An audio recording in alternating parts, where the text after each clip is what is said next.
Hello students, मैं हूं अभिषेक खंडेलवाल और स्वागत करता हूं आपका ग्रास रूट एजुकेशन चैनल पे। दोस्तों, आज का जो हमारा टॉपिक है वो है पार्ट नंबर 3, जो कि है आपका सवैया और कवित। देखो यार, आपको किताब में पार्ट का जो नाम है वो देखने को मिलेगा देव। तो देव याद रखना कि कवि का नाम है, ठीक है। और यहाँ इसके अंदर दो चीज़ें दे रखी है, एक दे रखा है सवैया और दूसरा दे रखा है कवित। आई होप ये चीज़ें आपकी क्लियर हो गई होगी कि देव चैप्टर का नाम आपको दे रखा है। चैप्टर नंबर 3 है आपका क्लास 10th का, और हम लोग इनको बहुत अच्छे तरीके से क्लियर करने वाले हैं। तो देखो, सबसे पहले वो दे रखा है सवैया, और उस सवैया को हम लोग बहुत अच्छे तरीके से कवर करने वाले हैं। तो देखो क्या दे रखा है। अगर मैं बात करूँ, ये जो सवैया वगैरह है या जो कवित वगैरह है वो क्या होते हैं तो बता देता हूँ। ये एक छंद होते हैं, ये वर्णिक छंद होते हैं, और ये गति से गति स्वर्ण के अंदर होते हैं।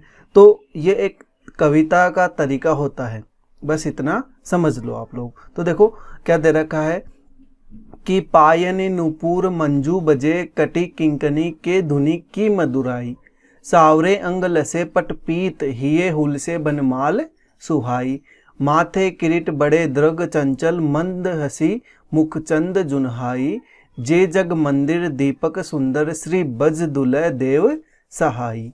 अब देखो इसका क्या मतलब होता है दोस्तों। मैं आपको कहूँगा कि सबसे पहले आपको ये पता होना चाहिए कि शब्दार्थ, तो मैं आपको ये जो शब्द आ रहे हैं इनके बहुत सारे शब्दार्थ यहाँ बता दूंगा ताकि आप लोगों को कोई डाउट ना हो। और नीचे हम लोगों ने आपके लिए भावार्थ लिख रखा है ताकि आप जैसे ही पढ़ोगे आप लोगों को सारी चीज़ें अपने आप समझ में आ जाएगी। देखो यहाँ दे रखा है पायनी नुपुर मंजू बजे, तो मंजू का मतलब होता है सुंदर, और नुपुर मतलब पायल, पायनी मतलब पैरों के अंदर।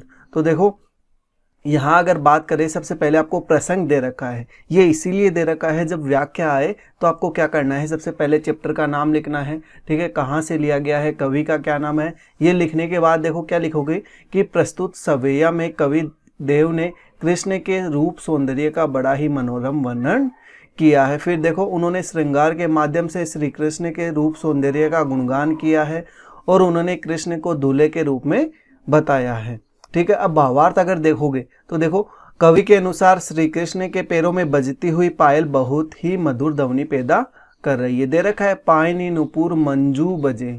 फिर देखो कटी किंकनी के धुनी की मधुराई। कटी मतलब कमर, किंकनी मतलब करदनी, एक मतलब कमर पे बांधने का जो आभूषण होता है, आप लोग देखते होंगे, ठीक है, उसको किंकिनी बोलते हैं।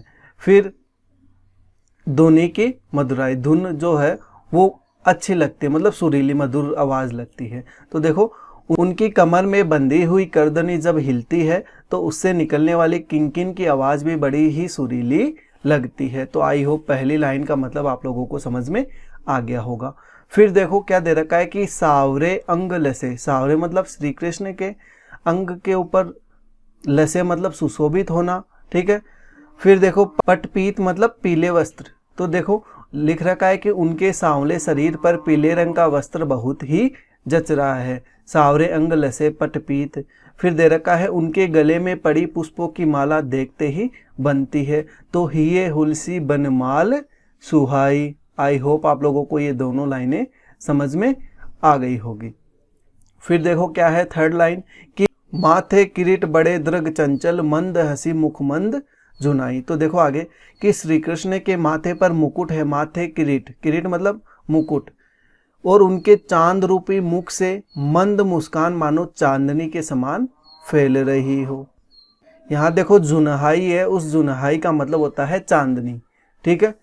फिर है उनकी बड़ी बड़ी आंखें चंचलता से भरी हुई है, बड़े दृग चंचल, जो उनके मुखमंडल पर 4 चांद लगा रही है। आई होप थर्ड लाइन का मतलब भी आप लोगों को समझ में आ गया होगा। फिर देखो फोर्थ, जे जग मंदिर दीपक सुंदर श्री बज दुलय देव सहाय, कि कवि के अनुसार ब्रज दूल्हे श्री कृष्ण इस संसार रूपी मंदिर में किसी दिए की भांति प्रज्वलित है, ठीक है। आई होप आप लोगों को ये सवैया समझ में आ गया होगा, बहुत ही ईजी तरीके से समझाया हुआ है। फिर देखो दूसरा, यहाँ 2 कवित दे रखे हैं, पहला कवित और इसके बाद एक और कवित आएगा। तो देखो कवित क्या है कि डार द्रुम पलना बिछोना नव पल्लव के, सुमन जिंगुला सोहे तन छवि बारी दे, पवन जुलावे केकी कीर बतरावे देव कोकिल हलावे हुलसावे कर तारी दे, पूरित पराग सो उतारो करे राई नोन, कंज कली नायिका लतान सिर सारी दे, मदन महीप जू को बालक बसंत ताही, प्रातः जुगावत गुलाब चटकारी दे। अब देखो कुछ मीनिंग है जो मैं शब्दार्थ आप लोगों को यहाँ पहले समझा देता हूँ। देखो यहाँ सबसे पहले आपको दे रखा है द्रुम, द्रुम का मतलब होता है पेड़। फिर दे रखा है सुमन जिंगुला, मतलब जो ढीला वस्त्र होता है या जो फूलों का जबला होता है वो। फिर देखो केकी, केकी का मतलब होता है मोर, और कीर का मतलब होता है तोता। इस बच्चे को नजर लगी हो, उसके सिर के चारों तरफ जो राई नमक घुमाकर आग में जलाने का जो टोटका होता है वो। फिर दे रखा है कंजकली, तो कंजकली का मतलब होता है कमल की कली। फिर दे रखा है आपका चटकारी, तो चटकारी का मतलब होता है चुटकी। तो आई होप मैंने बहुत सारे शब्दार्थ आप लोगों को बता दिए हैं। अब भावार्थ समझना कि देखो प्रस्तुत कवि में कवि ने बसंत को एक नव शिशु के रूप में दिखाया गया है और उनके अनुसार पेड़ की डालियां वसंत रूपी शिशु के लिए पालने का काम कर रही है। दे रखा है डार द्रुम पलना, फिर बिछोना नव पल्लव के, वृक्ष की पत्तियां पालने में बिछोने की तरह बिछी हुई है। फिर देखो सुमन जिंगुला सोहे, तो फूलों से लदे हुए गुच्छे बालक के लिए एक ढीले डाले वस्त्र के रूप में प्रतीत हो रहे हैं, और वसंत रूपी बालक के पालने को पवन बीच बीच में आकर झुला रही है। दे रखा है पवन झुलावे। फिर दे रखा है केकी कीर बतरावे देव, कि जो तोता है, मैना है, मोर है, उससे बातें करके उसे हंसा रहे हैं और उसका दिल बहला रहे हैं। फिर देखो कोकिल हलावे हुलसावे कर तारी दे, कोयल भी आकर वसंत रूपी शिशु से बातें करती है और तालियां बजा बजा कर उसे प्रसन्न करने की कोशिश कर रही है। आई होप आप लोगों को समझ में आ गया होगा। देखो कोकिल हलावे हुलसावे कर तारी दे, तो यहाँ तक का मतलब मैंने आप लोगों को समझा दिया है। फिर देखो पूरित पराग सो उतारो कर राई नोन, तो आपको अभी मैंने मीनिंग बताया था। कंजकली नायिका लतान सिर सारी दे, मदन महीप जू को बालक बसंत ताही, प्रातः ही जगावत गुलाब चटकारी दे। तो देखो पुष्प से लदी हुई लताएं किसी साड़ी की तरह दिख रही है। फिर जो ऐसे प्रतीत हो रही है कि किसी नायिका ने उसे सिर तक पहना हुआ हो। उन पुष्पों से पराग के कण कुछ इस तरह उड़ रहे हैं मानो घर की बड़ी औरत किसी बच्चे की नजर उतार रही हो, और कामदेव के बालक वसंत को रोज सुबह गुलाब चुटकी बजाकर जगाते हैं। तो ये था इन 4 लाइनों का मतलब। आई होप आप लोगों को ये समझ में आ गया होगा। फिर भी अगर कोई डाउट हो तो कमेंट के माध्यम से आप हमें पूछ सकते हैं। फिर देखो हमारा कवित क्या है दूसरा, कि फटिक सिलानी सो सुधार्यो सुधा मंदिर, उद्ददी ददी को सो अधिकाई उमगे अमंद, बाहर ते भीतर लो बीती न देखिए देव, दूध को सो फैन फैलियो आंगन फरस बंद, तारासी तरुणी तामे ठाडी झिलमिल होती, मोतिन को ज्योति मिल्यो मल्लिका को मकरंद, आरसी से अंबर में आबासी उजारी लगे, प्यारी राधिका को प्रतिबिंब सो लगत चांद। तो देखो यहाँ इन सारी शब्दार्थ बता देता हूँ कि फटिक मतलब होता है प्राकृतिक क्रिस्टल। फिर दे रखा है सिलानी मतलब शिला पर। फिर है उद्ददी, तो उद्ददी का मतलब होता है समुद्र। फिर दे रखा है उमगे, तो उमगे का मतलब होता है उमड़ना। फिर दे रखा है अमंद, अमंद का मतलब होता है जो कम न हो, ठीक है। फिर दे रखा है भीति, तो भीति का मतलब होता है दीवार। फिर इसके बाद दे रखा है आपको मल्लिका, तो मल्लिका का मतलब होता है बेल की जाति का एक सफेद फूल। फिर मकरंद, मकरंद मतलब फूलों का रस। फिर आरसी, आरसी का मतलब होता है आईना। प्रतिबिंब मतलब जो सामने चित्र दिखता है उसको। तो देखो अब हम लोग इस कविता का अर्थ देखते हैं कि प्रस्तुत कविता में कवि ने चांदनी रात की सुंदरता का बड़े ही स्वाभाविक रूप से वर्णन किया है। मतलब रात के बारे में बहुत अच्छे तरीके से वर्णन किया है कि रात के समय आकाश में चंद्रमा पूरी तरह से खिला हुआ है और उसकी रोशनी चारों तरफ ऐसे फैली हुई है जैसे किसी पारदर्शी पत्थर से निकलकर सूर्य की किरणें चारों तरफ फैल जाती है, और ये श्वेत रोशनी की शिलाएं ऐसी प्रतीत हो रही है मानो इनके खंभों से एक चांदी का महल बना हुआ हो। ये पहली लाइन का मतलब है। फिर देखो आकाश में चांद की रोशनी इस तरह फैली हुई है मानो दही का समुद्र तेजी से अपने उफान पर हो। उददी ददी को सो अधिकाय उमगे अमंद। और यह चांदी का महल पूरी तरह से पारदर्शी है जिसमें कोई दीवारें नहीं है। दे रखा है बाहर ते भीतर लो बीती न देखिए देव। फिर दूध को सो फेन फैलो आंगन फरस बंद, कि आंगन में सफेद रंग के दूध का फेना पूरी तरह और फैला हुआ है। फिर देखो तारासी तरुणी तामे ठाडी झिलमिली होती, तो जिसमें तारे इस तरह जगमगा रहे हैं जैसे सखियां सजकर एक दूसरे पर मुस्कुरा रही हो। और मोतिन की ज्योति मिलो मल्लिका को मकरंद, चारों तरफ रोशनी, इस रोशनी में मोतियों को भी चमक मिल गई है और बेल के फूलों को भी मानो रस मिल गया हो। फिर देखो आरसी से अंबर में आबासी उजारी लगे प्यारी राधिका को प्रतिबिंब सो लगत चांद, कि सफेद रोशनी के कारण पूरा आकाश एक दर्पण की भांति प्रतीत हो रहा है और जिसके मध्य में चांद इस तरह जगमगा रहा है मानो सज दज कर जो राधा है वो अपनी सखियों के बीच खड़ी हो। आई होप आप लोगों को ये कविता समझ में आ गई होगी। ये था हमारा दोस्तों चैप्टर नंबर 3 जिसके अंदर आपको 3 पद्यांश दे रखे थे। आई होप आप लोगों को समझ में आ गए होंगे। अब आपको प्रश्न उत्तर देख लेते हैं। किताब के जो प्रश्न हैं कि कवि ने श्री बजदुल्ह किसके लिए प्रयुक्त किया है और उन्हें संसार रूपी मंदिर का दीपक क्यों कहा है। तो देखो देव जी ने श्री ब्रजदुल्ह श्री कृष्ण के लिए प्रयुक्त किया है। कवि उन्हें संसार रूपी मंदिर का दीपक इसीलिए कहा है क्योंकि जिस प्रकार एक दीपक मंदिर में प्रकाश एवं पवित्रता का सूचक है, उसी प्रकार श्री कृष्ण भी इस संसार रूपी मंदिर में ईश्वरीय आभा का प्रकाश एवं पवित्रता का संचार करते हैं। उन्हीं से यह संसार प्रकाशित है। आई होप आप लोगों को पहला क्वेश्चन समझ में आ गया होगा। फिर देखो पहले सवैये में से उन पंक्तियों को छांटकर लिखिए जिनमें अनुप्रास और रूपक अलंकार का प्रयोग हुआ हो। तो आप क्या करो, पहले सवैये को जाके देख लो। तो देखो अनुप्रास अलंकार कहाँ कहाँ है। 3 लाइनें थी कि कटी किंकनी के धुनि की मधुराई, तो यहाँ जो कटी किंकनी के में क वर्ण की आवृत्ति हो रही है। फिर पटपीत में प वर्ण की, ये हुलसे में है की, तो यहाँ अनुप्रास अलंकार है। रूपक अलंकार कहाँ है कि मंद हसी मुखचंद जुहाई जय जग मंदिर दीपक सुंदर, मतलब मुख रूपी चंद्र। फिर जय जग मंदिर दीपक सुंदर मतलब संसार रूपी मंदिर, तो यहाँ रूपक अलंकार का प्रयोग हुआ है। आई होप आप लोगों को समझ में आ गया होगा।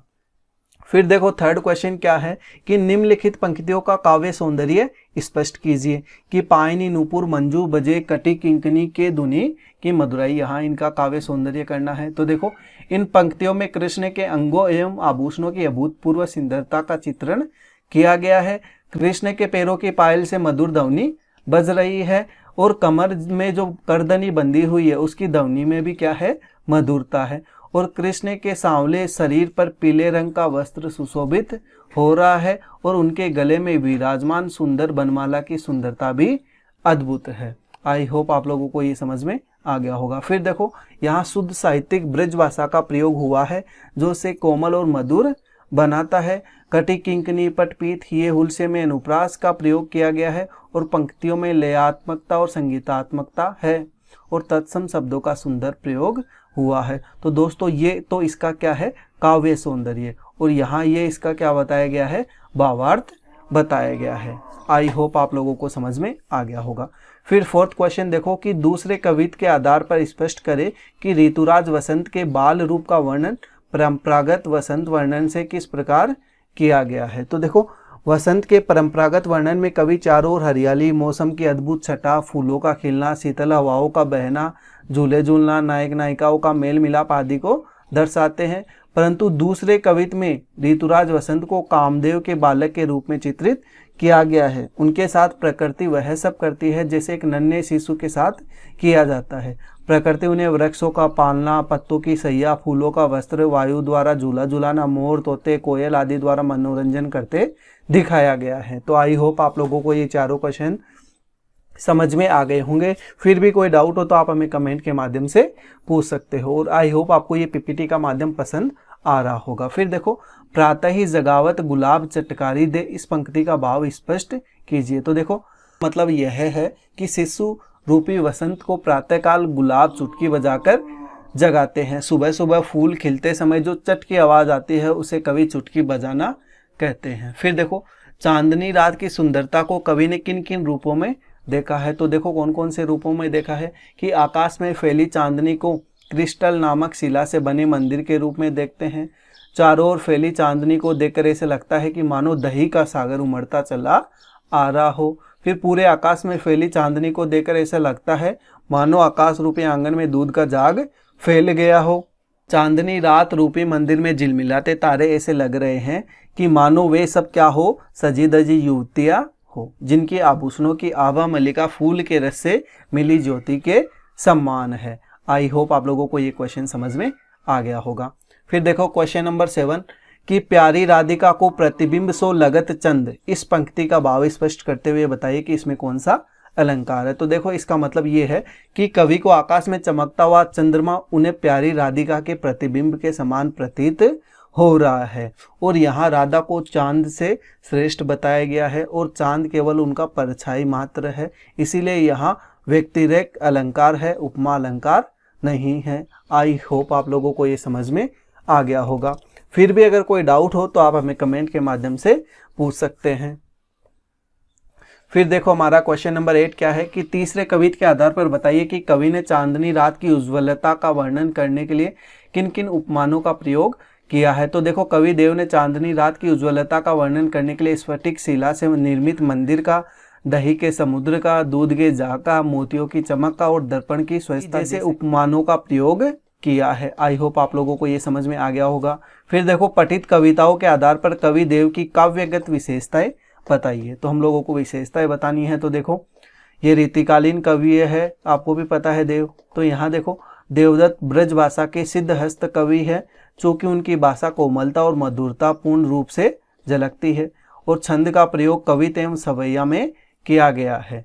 अनेक जगह जैसे कटी, किंकनी, हिय, हुल से आदि में अनुप्रास अलंकार का प्रयोग हुआ है, तत्सम शब्दों का प्रयोग हुआ है, मानवीकरण हो गया, उपमा हो गया, रूपक अलंकारों का भी अनूठे ढंग से प्रयोग हुआ है और उन्होंने प्रकृति का सजीव चित्रण किया है। ये उनकी काव्यगत विशेषता है। तो आई होप आप लोगों को ये चैप्टर समझ में आ गया होगा। इसके बाद हम लोगों ने क्या किया है, जो लेखक है, जो कवि है देव, उनका जीवन परिचय भी आप लोगों को यहाँ प्रोवाइड करवा दिया है ताकि आपकी सारी चीज़ें एक पीपीटी के थ्रू क्लियर हो जाए। तो देखो देव का जन्म इटावा उत्तर प्रदेश में हुआ था 1673 ईस्वी के अंदर और उनका पूरा नाम क्या था, देवदत्त द्विवेदी था। देखो देव के अनेक आश्रयदाताओं में औरंगजेब के पुत्र आजम शाह भी थे, परंतु देव को सबसे अधिक संतोष और सम्मान उनकी कविता के गुणग्राही आश्रयदाता भोगीलाल से प्राप्त हुआ। देखो उन्होंने उनकी कविता पर रीझ कर लाखों की संपत्ति दान की। उनके काव्य ग्रंथों की संख्या 52 से बेहतर तक मानी जाती है। उनमें से रस विलास, भाव विलास, काव्य रसायन, भवानी विलास आदि देव के प्रमुख ग्रंथ माने जाते हैं। उनकी मृत्यु सन 1767 ईस्वी में हो गई थी। देखो जो देव थे वो रीतिकाल के प्रमुख कवि थे। अगर रीतिकाल कविता की बात करें तो उनका संबंध दरबारों, आश्रयदाताओं से था, इस कारण उसमें दरबारी संस्कृति का चित्रण अधिक हुआ है। फिर देखो देव भी इससे अछूते नहीं थे, किंतु वे इस प्रभाव से जब जब भी मुक्त हुए उन्होंने प्रेम और सौंदर्य के सहज चित्र खींचे।